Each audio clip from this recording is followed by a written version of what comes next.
Assalamualaikum warahmatullahi wabarakatuh. Hari ini kita bertemu di mata kuliah Manajemen Resiko Unit Kerja Reka Medis dengan saya, Kori Puspitaningsih. Ya, hari ini kita akan mempelajari bagaimana aplikasi dari siklus manajemen resiko ini yang sudah pernah kita bahas di pertemuan sebelumnya. Ya, baik. Yang pertama, kita menentukan konteksnya terlebih dahulu, ya. Nah, karena ini sebagai suatu kasus percontohan, maka di sini saya akan membuat sesuai dengan profesi kita untuk manajemen resiko di unitnya adalah unit kerja reka medis. Nah, perlu mahasiswa ketahui terlebih dahulu sebelum kita masuk ke langkah 1 terkait dengan tahap identifikasi resiko, maka mahasiswa harus mengetahui dulu apa faktor yang mendukung dan menghambat di unit kerja reka medis dalam mencapai tujuan dan sasarannya, dalam mencapai indikator mutunya.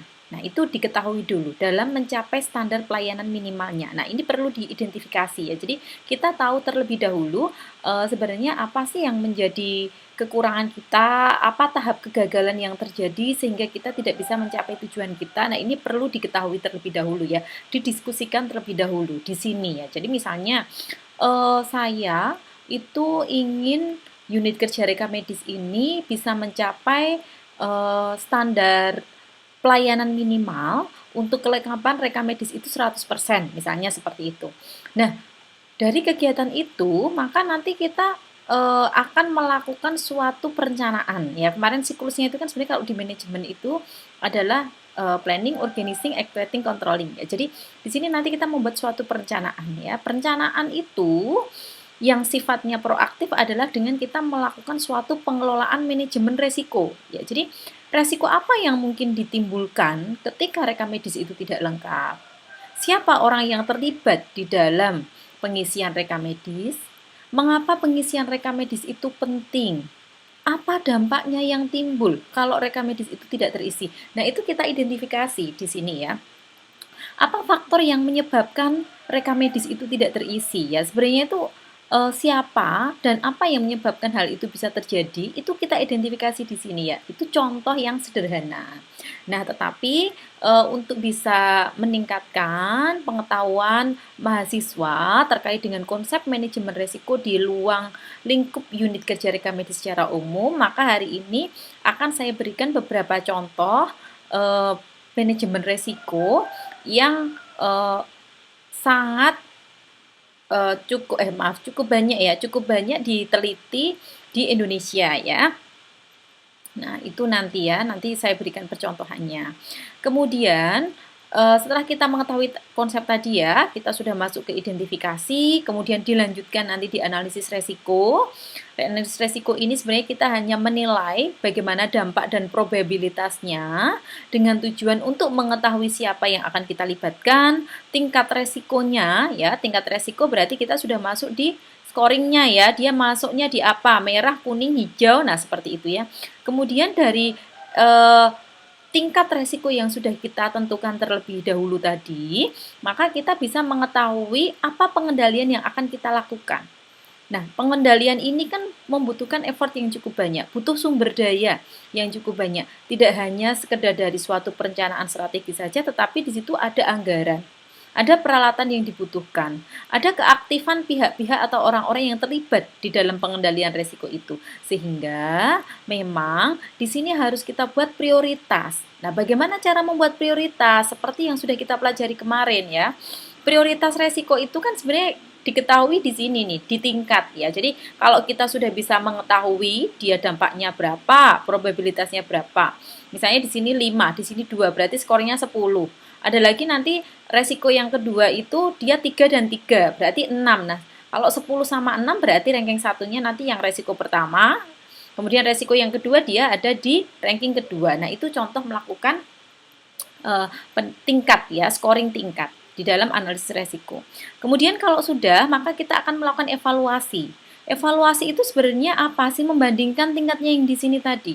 Kalau yang pertama tadi resikonya adalah dia 10 ya, apakah dengan adanya pengendalian ini nanti skornya menjadi berkurang? Jadi misalnya justru 6.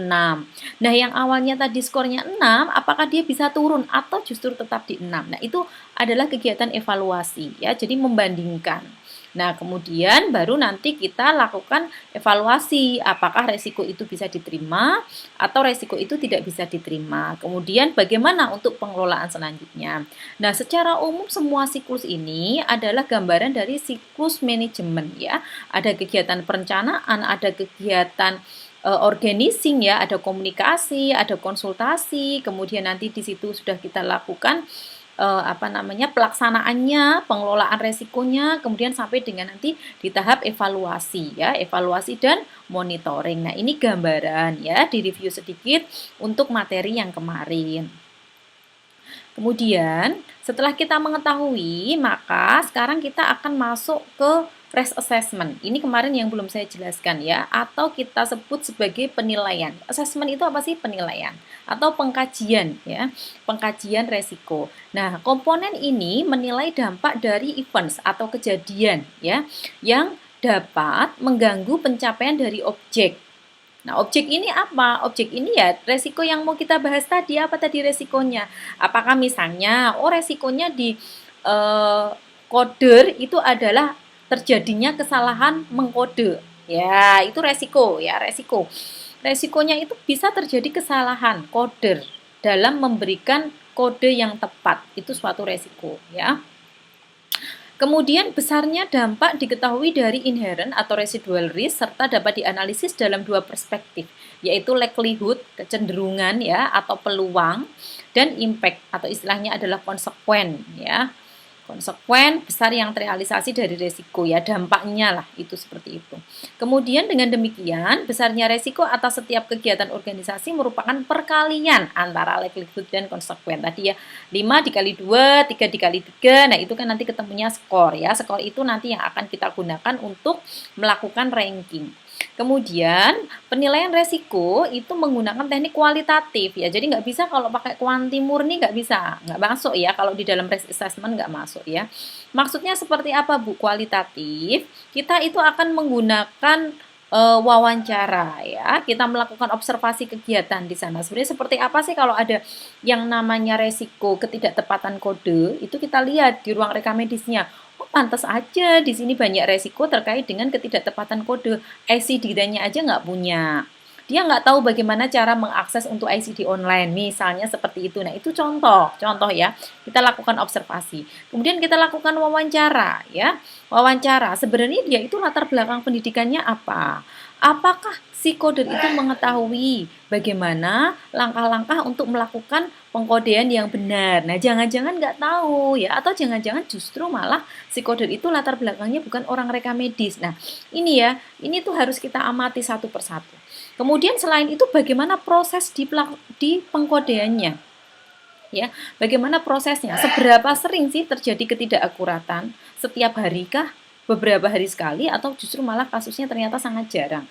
Bu, gimana saya cara mengetahui seberapa kalinya? Coba kita buat sampel.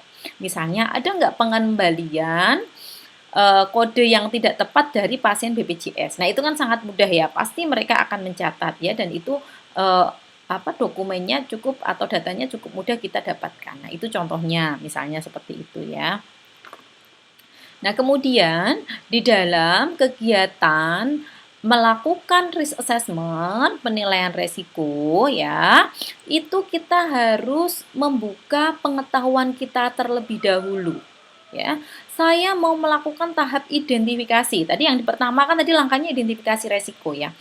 Saya melakukan identifikasi resiko. Ya, ini ya. Sebenarnya resiko apa saja yang mungkin timbul di UKRM? Oh, ada resiko fisik. Ya, resiko fisik apa?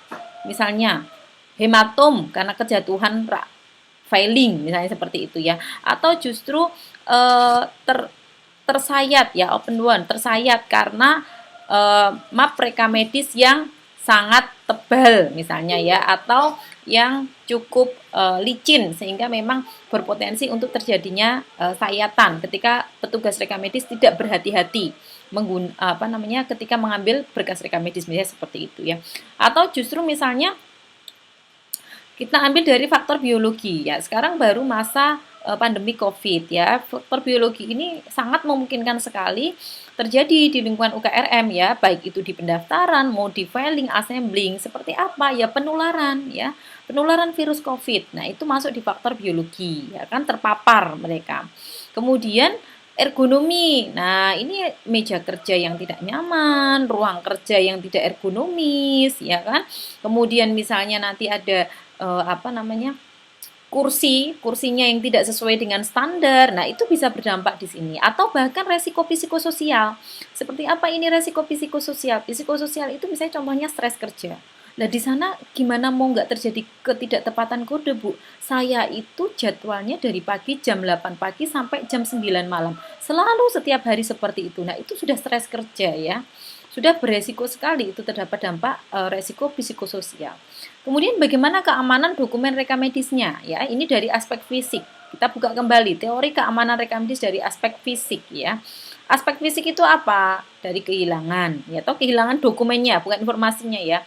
Dari kerusakan serangga, misalnya seperti itu ya. Nah, itu di sini nih. Dari kebakaran, dari banjir ya. Kemudian ada juga resiko dari kebocoran kehilangan informasi. Nah, ini kita buka secara luas pengetahuan kita di unit kerja rekam medis, penggunaan teknologi informasi yang mendukung proses di rekam medis. Nah, itu mungkin sekali terjadi di sini ya, kebocoran dan kehilangan informasi. Kemudian resiko ketika si petugas itu tidak menggunakan peralatan kerja, nggak pakai APD. Nah, ini sangat berkaitan dengan banyak faktor nanti yang di sini ya.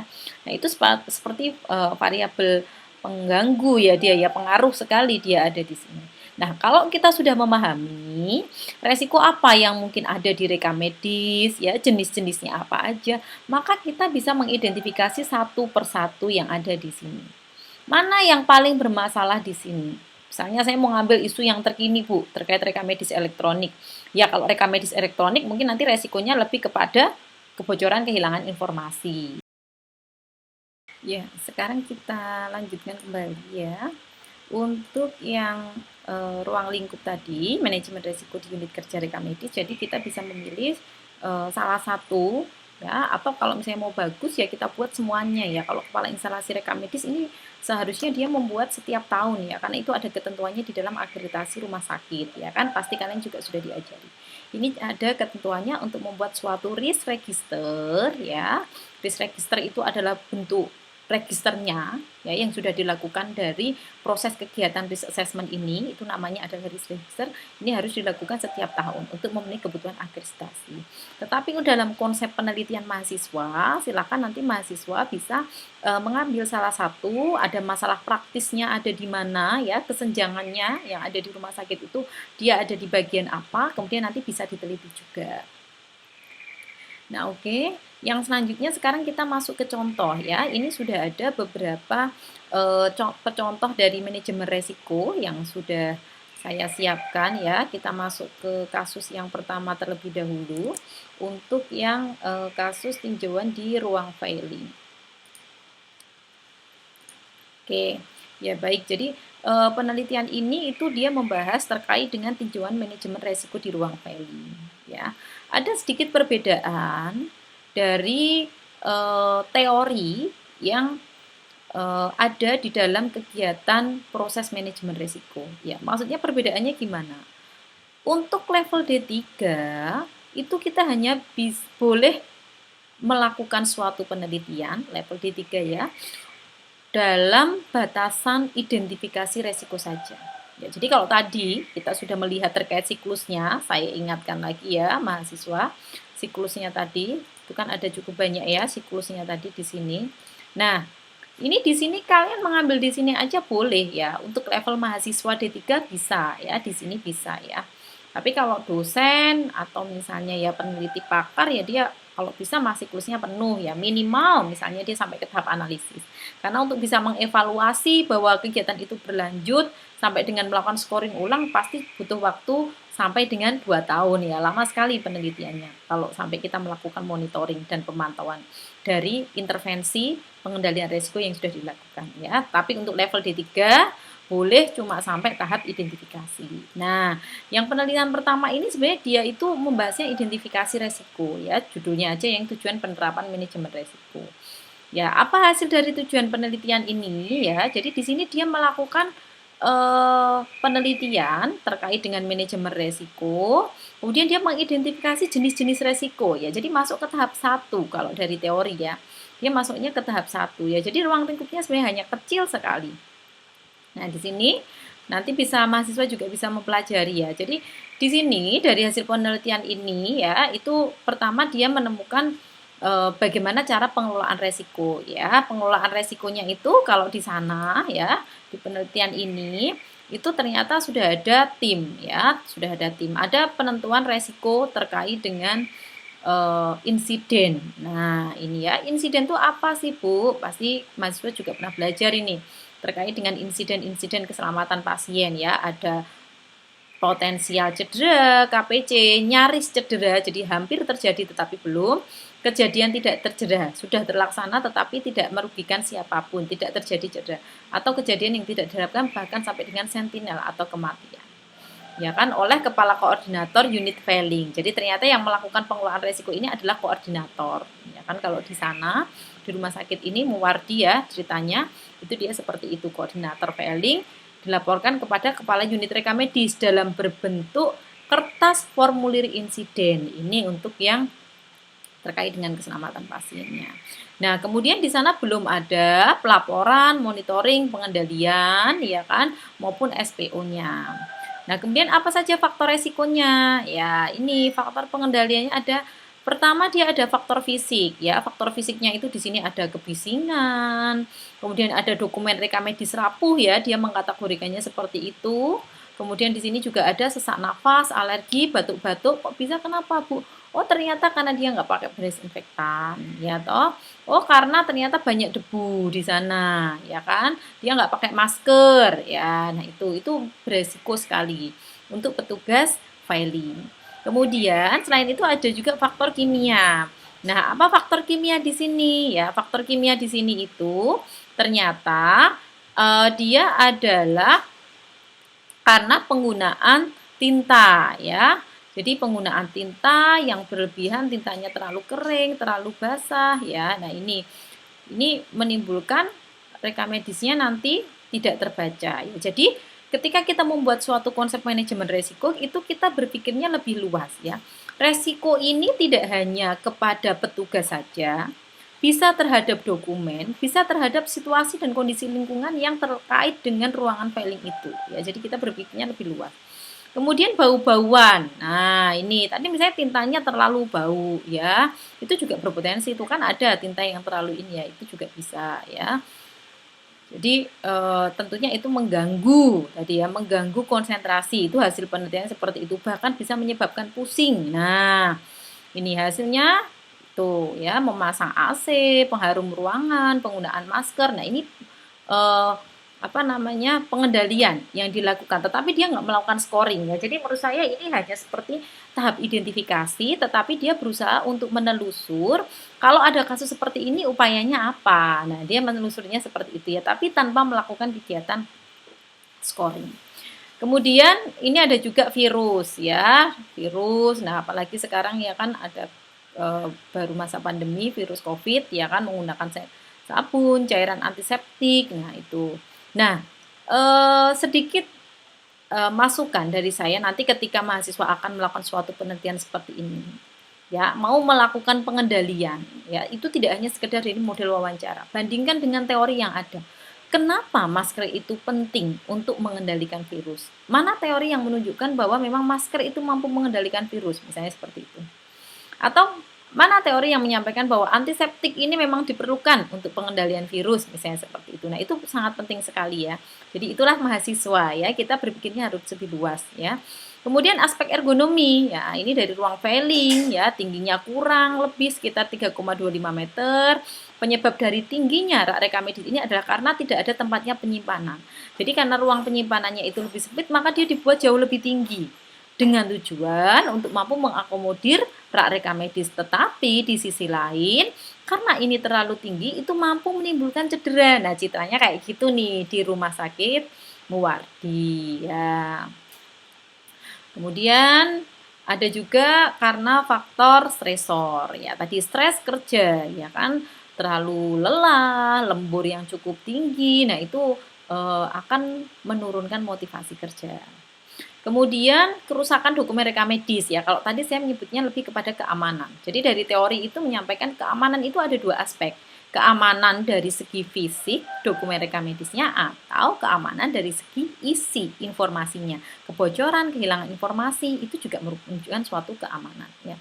Jadi saya lebih menyebutnya kepada keamanan. Nah, ini apa nih di sini? Oh, ternyata dia covernya itu sobek, jelek ya. Kemudian apa pengendalian yang dilakukan? Itu juga resiko loh ya. Cuma sederhana, sebenarnya kita hanya membahas terkait map rekam medis aja, tapi oh ternyata itu bisa kita kategorikan sebagai resiko. Kemudian kebakaran. Nah, kalau sekarang di eranya akreditasi di MFK itu sudah ada standarnya. Ruang filing itu dia harus punya yang namanya APAR. Ada helm keselamatan, ada alarm kebakaran. Kenapa kok demikian? Karena ruang filing itu termasuk ruangan yang vital ya. Jadi kalau di rumah sakit itu ada ketentuan di dalam akreditasi itu rumah sakit harus mempunyai peta mana ruangan-ruangan yang vital. Ya, dia masuk di zona merah. Ya, karena di sini di dalam ruang filing itu dia menyimpan banyak informasi rekam medis yang sifatnya sangat rahasia. Enggak semua orang itu bisa masuk ke ruang rekam medis. Nah, itu salah satu zona merah yang ada di rumah sakit ya, ruangan kita itu. Sehingga memang harus ada APAR, helm keselamatan ya, alarm kebakaran. Kemudian yang selanjutnya adalah keamanan. Nah, keamanan ini lebih kepada bagaimana cara kita untuk menjaga otorisasi akses ya, lebih kepada kerahasiaan informasi. Nah, ini ya, jadi keamanan dari segi informasi. Di sana terbukti dengan adanya pintu berbarcode yang hanya bisa dibuka oleh petugas di unit filing dengan menggunakan kartu serta adanya CCTV.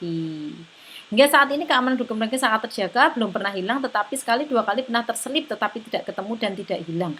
Maka dari itu setiap harinya petugas filing melakukan penyisiran. Nah, ini resiko ya.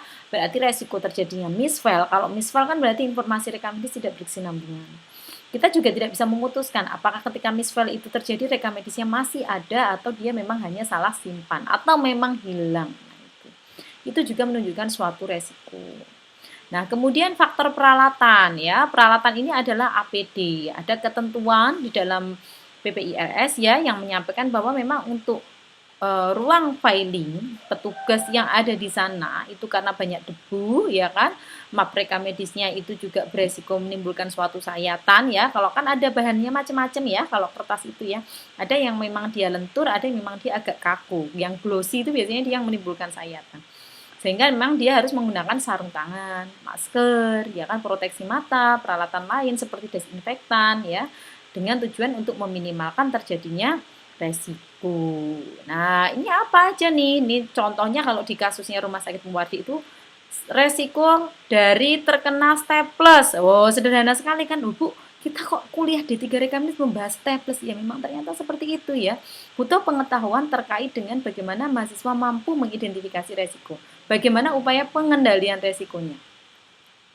Nah, itu salah satu contoh ya yang sudah ada di Rumah Sakit Muwardi. Oke, kemudian sekarang kita lanjutkan untuk contoh yang selanjutnya. Nah, ini di sini contoh yang selanjutnya ini adalah dari penelitian yang sudah dilakukan oleh kakak tingkat kalian ya, manajemen resiko di tempat pendaftaran pasien rawat jalan umum PKU Muhammadiyah Bantul. Nama penelitinya adalah Iyut Permatasari ya, ini dosen pembimbingnya saya. Dia ada bentuk dari penelitian yang sudah dituangkan di dalam karya tulis ilmiah. Nah, sekarang kita fokus di dalam penilaian. Kalau tadi kan lebih banyak ke identifikasi ya. Nah, di identifikasi itu sebenarnya di sini nih, identifikasi. Kita mengidentifikasi itu di sini ya. Diidentifikasi itu. Apa resiko yang mungkin timbul dari aspek legal, dari aspek finansial, dari aspek reputasi, stresor, infeksi ya. Contohnya ini di kasusnya di PKU itu dari aspek legal itu ada resiko identifikasi pasien baru yang tidak benar, berarti kesalahan identifikasi. Ada resiko salah dalam melakukan booking pendaftaran pasien lama, berarti salah waktu mendaftar reservasi. Ada resiko reputasi, dia membahasannya seperti itu ya. Reputasi itu apa? Contohnya komplain pasien, ya itu reputasi. Bisa juga kita kategorikan aspek psikososial ya kalau misalnya mau ya. Jadi ini sebenarnya luas ya, tinggal kita mau pakai yang aturan mana aja ya. Aspek ini kan kita yang membuat juga. Kemudian dari aspek stresor ya, stresor ini psikososial tadi stres kerja. Infeksi ya berarti masuk ke aspek biologi kalau tadi ya, yang saya kategorikan itu biologi ya. Nah, ini kalau kita sudah melakukan identifikasi, langkah selanjutnya adalah kita melakukan scoring ya, severity dan probabilitas.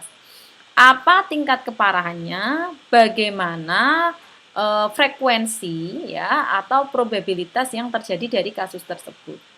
Kalau sudah kita mengetahui dari scoring ini, kita lakukan penilaian ya. Penilaiannya gimana? Dikalikan aja ya di sini ya. Dampak ini saya nulisnya kok D ya di sini ya. D itu sebenarnya severity ya. Severity itu dampak ya. Dampak dikali probabilitas angka kejadian. Nah, ini tinggal dikali aja 2 kali 2 4, 2 kali 5 10 dan seterusnya. Nah, kemudian sekarang yang perlu mahasiswa pahami bagaimana cara melakukan scoring. Apakah bisa Bu asal-asal aja saya melakukan scoring? No, ini ada metodenya ya. Ada metodenya. Nanti saya tunjukkan lagi ya contoh di full KTI-nya. Kalau sudah kita lakukan bench ya, benchnya masih ingat ya kemarin warna kuning, merah, hijau, biru. Nah, ini kita lakukan. Dia masuknya sebenarnya di mana? Kemudian ranking resikonya berapa? Bagaimana cara meranking? Ya dari skor tertinggi. Kalau misalnya ini sama Bu 10-10, bagaimana dia menentukan 1 dan 2? Dengan cara FGD, Focus Group Discussion. Disepakati di forum mana yang akan kita buat sebagai prioritas. Kalau sudah, kita lakukan upaya pengendalian. Ya, hati-hati ya membacanya ya. Ini enggak urut sejajar saya membuatnya ya. Jadi memang dari penelitiannya dibuatnya seperti itu. Oh, di sini stresor kerja itu ya. Maka upaya pengendalian yang dilakukan adalah dia butuh peralatannya itu adalah program SIMRS, SPO penanganan kerusakan software hardware. Ya. Kemudian di sini adalah ini dia stres kerjanya mungkin karena sistem informasi, ya kan? Coba kita buat yang satu ya, identifikasi pasien baru yang tidak benar. Ya, itu upaya pengendaliannya perlu ada peralatannya itu adalah bukti identitas pasien. Ya, dia butuh KTP, SIM. Ya, jadi nanti di sini ada SPO yang mengatur bahwa ketika kita melakukan identifikasi pasien baru di pendaftaran, si pasien atau wali menunjukkan KTP jati diri si pasien yang akan kita daftar. Kemudian kalau sudah personelnya itu kita lakukan orientasi pegawai baru, ada supervisi ya. Orientasi pegawai baru ini tujuannya adalah untuk memperkenalkan SPO tadi. Orang baru tuh wajib tahu prosedurnya seperti apa. Yang orang lama bagaimana? Ya kita sosialisasikan. Nah, seperti itu. Kemudian baru kita lakukan supervisi ya. Jadi monitoring secara kontinu bagaimana kondisi di lapangan untuk melihat apakah SPO yang sudah dibuat ini sudah terimplementasi dengan baik. Atau sudah terimplementasi tetapi belum penuh, prosedurnya nggak lengkap sehingga masih bisa terjadi kesalahan identifikasi. Nah, itu contohnya. Bu, angka 10-90 ribu ini dari mana? Oh, ini cuma paling buat SPO aja. Misalnya contohnya seperti itu ya. Jadi kita buat ya bagaimana upaya pengendalian. Oke, kemudian ini adalah contoh yang ketiga, ini sama bimbingan saya manajemen resiko dia di ruang filing ya. Kalau yang tadi, yang tinjauan tadi itu dia lebih banyak langsung ke sini, jujuk di sini ya, jujuk itu apa namanya memotong proses ya. Dia hanya mengidentifikasi resiko, tahu-tahu ada pengendalian aja, ya kan tanpa melalui proses analisis. Padahal seperti yang mahasiswa ketahui, prosesnya sebenarnya ini harus urut ya, ini harus urut. Makanya tadi saya sampaikan ini kurang tepat. Karena dia hanya secara umum sekali. Ya, harusnya kita ikuti langkah-langkahnya.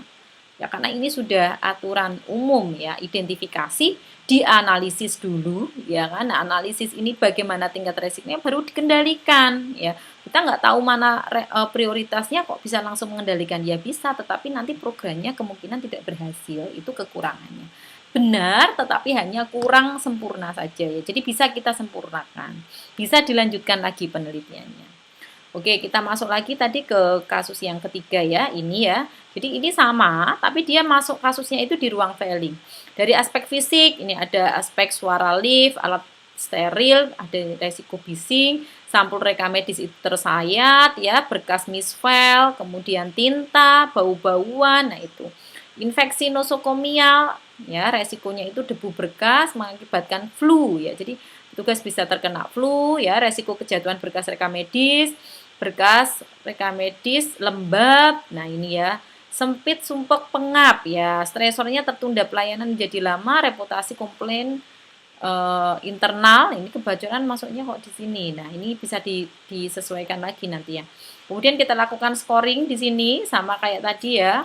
Kita tentukan bandnya warna apa, kemudian nanti dilakukan ranking. Ya, mana yang tertinggi nih. Nah, ini contohnya, ya kan? Nah, kalau sudah, ini kan ada sama ya, makanya ini kok 1, ini kok 4. Ternyata 15-nya ada 4. 1, 2, 3, 4. Tadi kata kuncinya.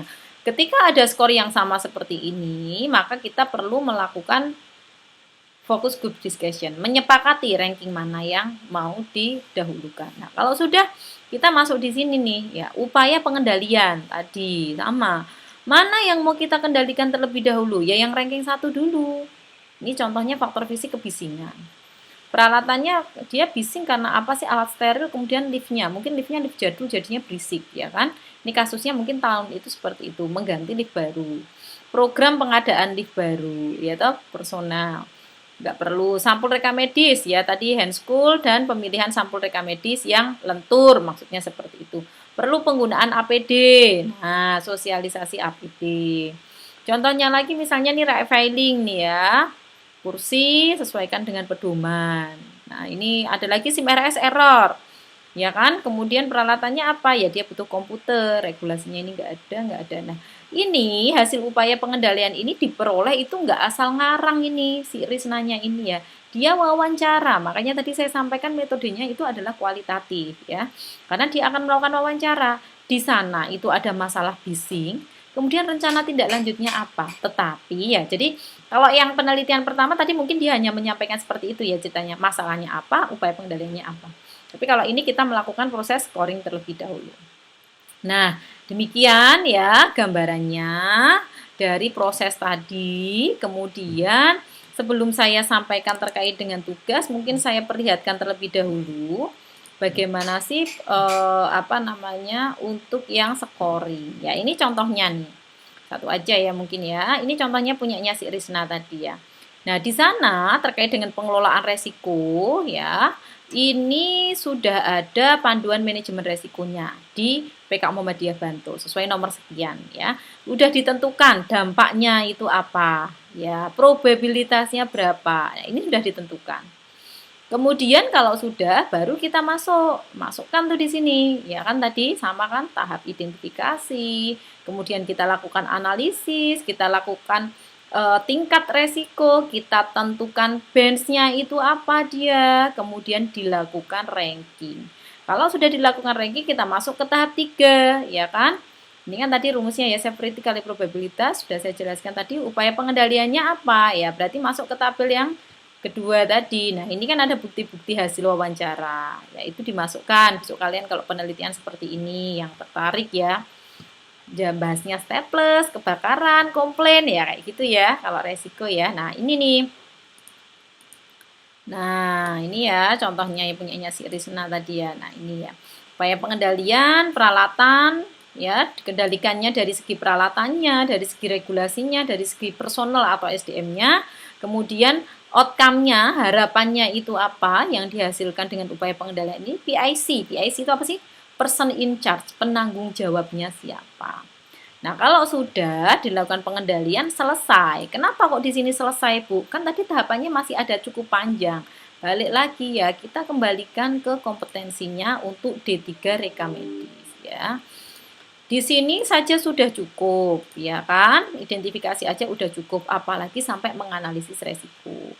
Kalau kita mau sampai mengevaluasi, nanti kalian lulusnya bisa lebih dari 3 tahun ya, kan ini prosesnya cukup panjang, paling enggak 2 tahun lah ya, untuk bisa melakukan seluruh proses ini. Ya, jadi kita batasi saja mau sampai di mana. Nanti kerangka teorinya kalian tetap seperti ini, cuman dibatasi hanya sampai tahap 1 misalnya begitu. Nah, demikian ya materi yang bisa saya berikan, gambaran ya dari manajemen resiko. Oh iya, satu lagi, ini saya membuat suatu contoh ya, risk register ya. Jadi kalau tadi bingung Bu, tabelnya kok kepotong-potong. Ya, bisa kalian buat contohnya seperti ini. Ya, jadi proses aktivitasnya apa? Aktivitas saat menyimpan berkas rekamedis itu beresiko apa? Aktivitas saat mengambil rekamedis di ruang filing ngapain? Aktivitas tadi. Jadi kita tahu dulu tuh. Kalau kita sudah tahu tahapan orang itu mengerjakan apa, kita bisa mengidentifikasi potensi resiko. Contoh misalnya, saya mau berangkat ke kampus menggunakan sepeda. Apakah ketika saya prosesnya di sini berangkat ke kampus menggunakan sepeda, dengan saya berangkat ke kampus jalan kaki, ataupun saya berangkat ke kampus menggunakan Grab, itu nanti sama resikonya? Beda. Kok bisa beda? Kenapa? Kalau saya jalan kaki, nanti resikonya mungkin dari segi waktunya cukup panjang. Ya kan? Kalau misalnya nanti saya menggunakan Grab jauh lebih cepat, tetapi dari segi ekonominya itu saya perlu mengeluarkan biaya. Nah, itu contoh logikanya seperti itu ya. Jadi ini kita ketahui dulu prosesnya itu seperti apa di rumah sakit yang akan kita teliti. Kalau kita sudah tahu prosesnya, kita lakukan identifikasi potensi. Sekarang pertanyaannya kembali, bagaimana Bu saya tahu terkait dengan proses atau aktivitasnya? Observasi, pengamatan. Ya, jadi kita mengamati orang itu kalau di ruang filing itu kerjanya di rumah sakit ini ngapain sih? Apa aja aktivitas yang dia lakukan ya. Jadi seperti kita mengamati orang lain itu kan kita tahu ya, oh dia itu orangnya kok gini-gini, jalannya gini, cara ngomongnya seperti ini. Nah, itu kita identifikasi. Baru kita bisa mengidentifikasi potensi resiko, mengetahui, kemudian nanti kita lakukan pengontrolan. Nah, kemudian kalau sudah paham ya tadi ya, mahasiswa itu saya minta membuat tugas, karena ini adalah pertemuan terakhir dengan saya. Bagaimana implementasi manajemen resiko di UKRM dari contoh yang saya berikan tadi. Kalian buat dengan bahasa kalian ya. Ini cuma rangkuman aja. Bu Kori itu tadi sebenarnya cerita tentang apa sih? Maksimal 1 halaman ya. Ini dibuat maksimal 1 halaman ya. Ditulis tangan ya. Jadi jangan copy paste tapi ditulis tangan. Kemudian dibuat PDF, kirim ke email saya ya. Emailnya yang ini ya, karena memang saya memiliki beberapa email. Kemudian maksimal dikumpulkan 1 minggu setelah pertemuan. Ya, baik. Terima kasih banyak untuk perhatiannya. Wassalamualaikum warahmatullahi wabarakatuh. Semoga materi saya bermanfaat dan bisa membantu mahasiswa nanti